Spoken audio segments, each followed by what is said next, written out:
Welcome to this episode of Demystified as we explore home cooking in a modern world. I'm Linda and I'm here with my friend Paul. Hello, Paul. It's almost Easter. It's almost Easter and I haven't seen you. I've missed you. Oh, no you haven't. I have. I have missed you. I have missed you. It's been a hectic couple of weeks. Yes. I think for everybody. It's a crazy time of year and it's now Easter, the break. In Australia it's a 4-day long weekend and people are away catching up with family, doing whatever's necessary. And then it's Anzac Day. Yes, another long weekend. So I'm joining them together. You are. Yes, you are. I know. Yes. And so what's on for you this festive season period? Festive season. Is it festive? It's festive for okay. some. I think it's a celebration for some. Bit of going away. Bit of fishing, I hope. Bit of cooking. I went to the market today, in amongst the craziness. I looked at the crowds and I thought, oh no, I'm not brave enough. I actually went to just say Happy Easter to the people I get off, and I thought, well, while I'm here, why not? So I did the traditional Easter thing and bought a lot of seafood, so that's fine. Yep. So nothing really is going to happen tonight. I'm a bit worn out and tired, but over the break certainly there's some octopus on the cards, a few other interesting bits and pieces. The prices were out of control, ridiculous, which I did speak to my fish guy and I got him to give me the inside running on the prices that he's paying, so I know roughly what his margin is on top. I mean, he's a business, he's got to make money, but the wholesale price for some items today was out of control, like properly out of control. So retail price for calamari, I could go to the pier in St. Leonard's and with any luck flick a squid jig off the pier and catch 3 or 4 calamari, which is what I would usually buy. The retail price for calamari today was $47 a kilo. Holy free holy. Yeah. 47 a kilo. That's a lot of money. Which equates to how many? 1, 2? Probably two sort of 18 to 20 centimetre squid. Like we call them calamari. There's southern calamari here, but calamari squid is very similar. Wow. And that's in Victoria, that's very expensive. Fair crack. Given they're very fast breeding, they're relatively easy to catch. They're not super weather dependent, and that's just it's kind of like what they do with petrol. You know? Oh yeah, I know. Yeah. It's like yeah. So I didn't buy any calamari, funnily enough. Oh, so your little fella's going to miss out. Yeah, but he does like the octopus. So, and when octopus is cheaper than calamari, there's something wrong with the world. Right, because octopus is generally a little bit more expensive. So the price of everything was up. But then again, my fish, I buy whole fish, so... Yeah, so you buy it a lot cheaper than what I would buy it. Portion it out, yeah. Do all that sort of stuff. So while it may well seem like a bigger expense up front, it really isn't. Not with the way you manage to slice it and dice it and... Yeah, so I mean, I bought a small kingfish, which is it's a nice table fish. It's not spectacular, but it's a nice table fish. And it was probably about $40 for the fish, which up front is a lot, but that's 4 meals for the 3 of us at home. Yeah, that's not too bad. Nothing. Yeah, nothing. So seafood and I'm making a bit of a bender on soups at the moment. Why not? So I've got a weekend of soup and I want to make a vegetarian frittata. It's very old school, but nice. It is very old school, but it's one of those things which is... Because the weather here is going from sort of maybe autumnal to, a little bit warmer. And so it's hard to sort of get into the comfort foods, but it's still quite warm. And so I thought a lovely, big, healthy frittata with lots of veggies and things in.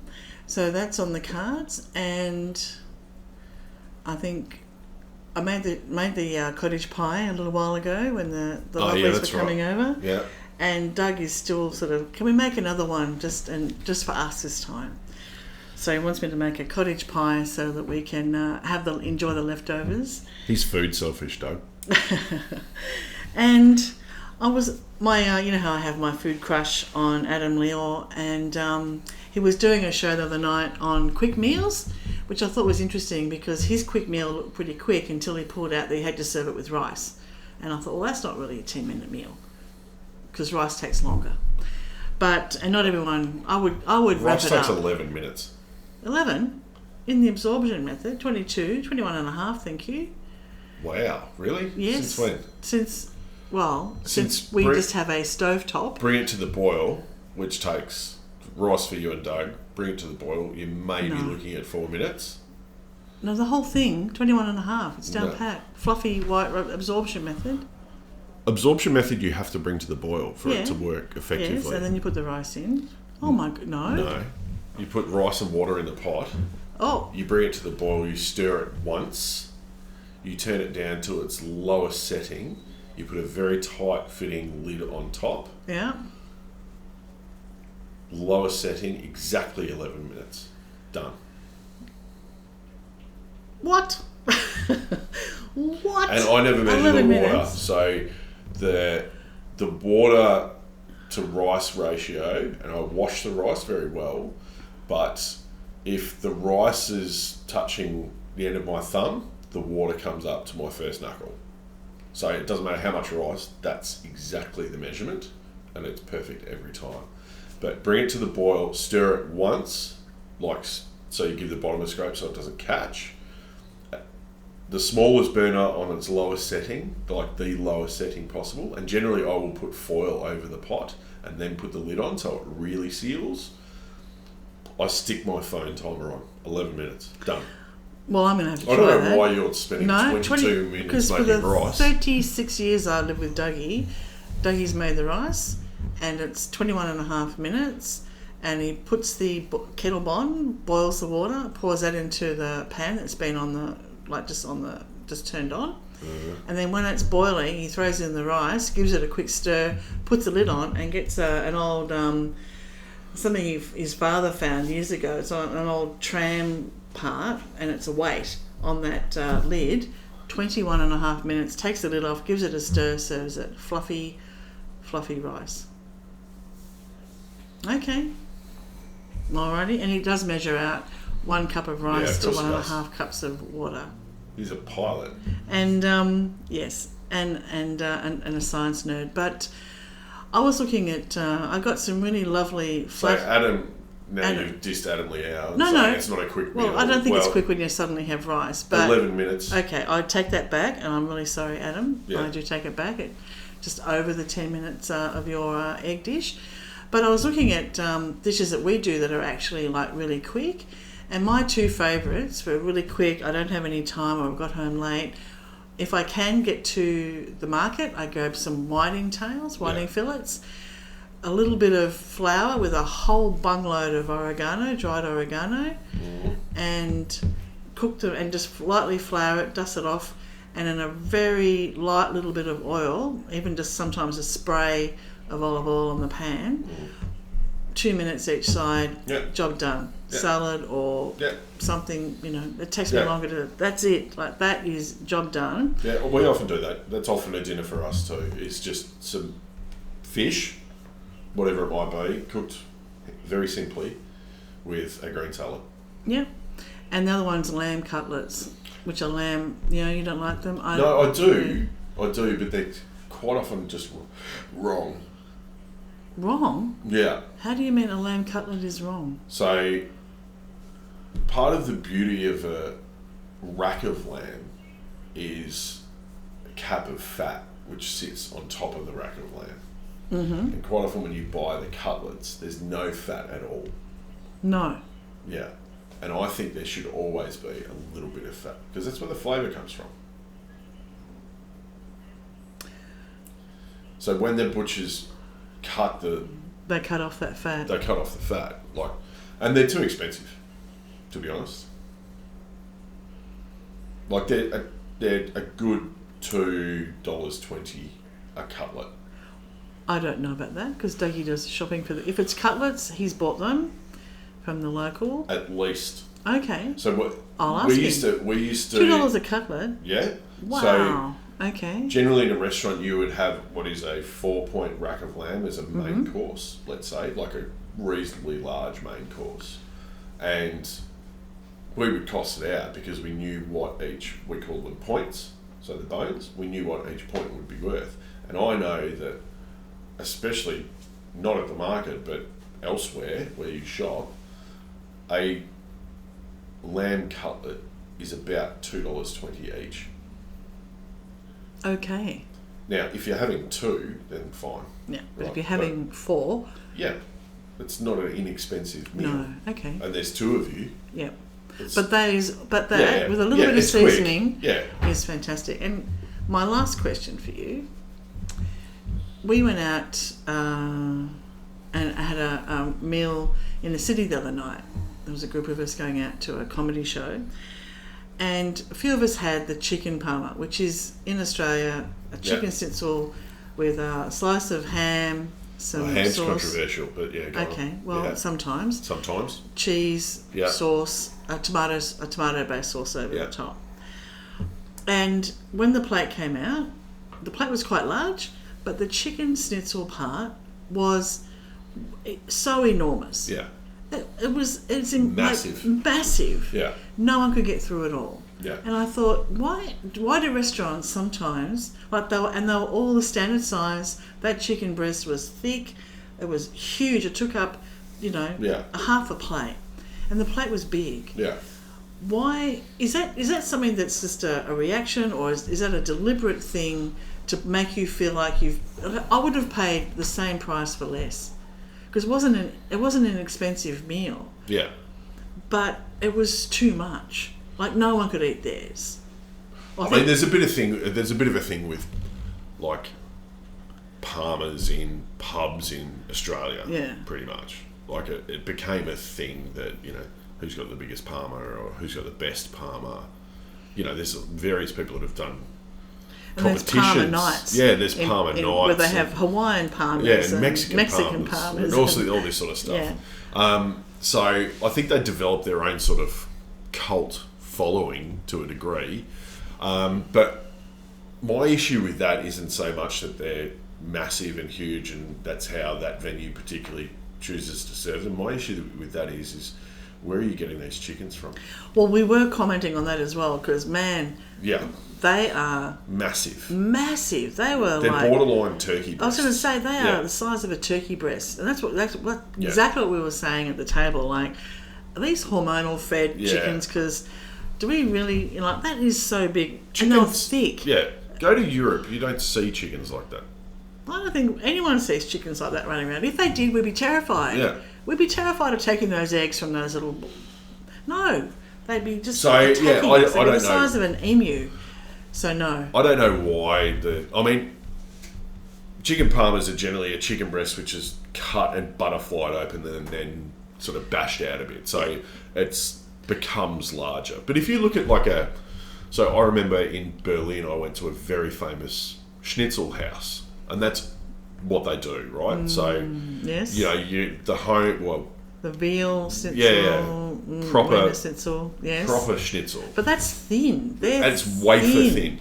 So I don't mind having wafer that thin. big if it's wafer thin. And the Italian restaurants I've been to often do a wafer thin veal as well. Yeah, fantastic. But when it's the size of when it's thick and the size of an enormous plate, you think, I don't know what that is. No.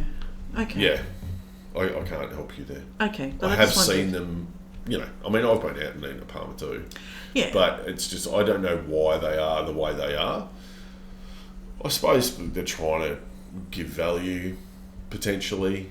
But there's you're not eating a parma for the quality of the dining experience, really. No, you're not. You're eating a parma to fill your stomach so you can drink more beer. Basically. And that might be who they're catering for. Yeah. But a bunch of us, 60-somethings that were going out that night, there was no way we were all going to get through that. Yeah. And it's one of those firm favourites that you're out, you're not sure about the restaurant. It's what Aussies will often go to as their, okay, we'll try that because we know it's going to be good. They wouldn't be making it if it wasn't good. And it was good. The bit that I ate was fantastic. It was lovely. Yeah. But half of it went back. And I thought, gee, that's sad. That's wastage. It's money. And as I said, I would have been happy to pay the price for a smaller meal. Yeah. And felt like I then had room for something I else. know, but that's you. Some people often don't see, and we've discussed this before, but people don't often see, and I had a similar discussion. I was with a bunch of people last night and we were out at a restaurant. People don't understand that the plate of food that they're getting and the price that they're paying is paying for a lot. No, I think you're right there. We have had that plate of food is funding a lot of parts of that business. Yeah. So people get upset when it's too small and expensive. You might have a small cut of beef, but it's premium beef and it maybe doesn't have all the embellishments and garnishes on it, and you're paying top dollar for it. But what you got to understand is, you're not only paying top dollar for the beef, but that beef has got to pay for a whole lot of other stuff. Yeah. So in the case of a chicken parma, it's probably readily available, reasonably cheap. It's a pretty quick turnover item for a restaurant, and it's high margin. And so why not give more? In the case of a restaurateur, why not? Why not? I agree with you. Maybe it's because of the way, but I just found, and that's just as you said, my personal preference. But everyone struggled. Yeah. And there were some big eaters there, but anyway. But I just thought it was interesting that restaurants that the size of food that the size of food plates and how things used to be quite small and then they're quite big, and then they're sort of... It depends where you go, but there is certainly a movement... And the restaurants you're going to... There is certainly a movement back towards smaller portions, because if you look... It's funny, actually. This is kind of topical, because I was talking to my partner about this, because we went and stayed in a holiday house, like an Airbnb, and all of the crockery in there was, circa 1960-ish, maybe 70-ish. But you see the size of the bowls of plates, they were smaller. Way smaller. The portions were smaller. Yeah. And no wonder we have obesity epidemic globally. Yeah. Well, not globally, but in first world countries. No, everything's got bigger. Portion sizes are the massive. Size of the bread loaves have got bigger. Yeah. The size of the chocolate blocks have got bigger. The size of the dinner plates we need to fill them have got bigger. Yeah, and everything's bigger. And it's a very, and I'm not meaning to upset our American audience, but it's a very American sort of... American food is big. Not all of it, right? But generally, it's very big. And there's a lot. And if you're not getting a lot, you're not getting value. That sort of mentality. And it's funny, the older I get, actually, the less I want to eat, but the better quality I want to eat. Yeah. So, it's a funny one. I don't know. But in the case of a Parma, I don't think you're going to change that quickly. No. Yeah. No, I agree. I agree. And this was a place in the city that was very topical about where it was, because it was easy to access from the big footy grounds and everything. So there would have been a lot of people probably needing a big meal and then off. But it was just interesting. I thought we all looked at it and went, wow, they are enormous chicken breasts, and crikey, that is... We should have invited 3 others to have my plate. Oh well. Anyway, pity you weren't there. Well, thank you, and good to see you. We didn't. We'll get back to doing a bit more topical stuff. Yes, when you're back on in the state and regular schedule. And here. But yes.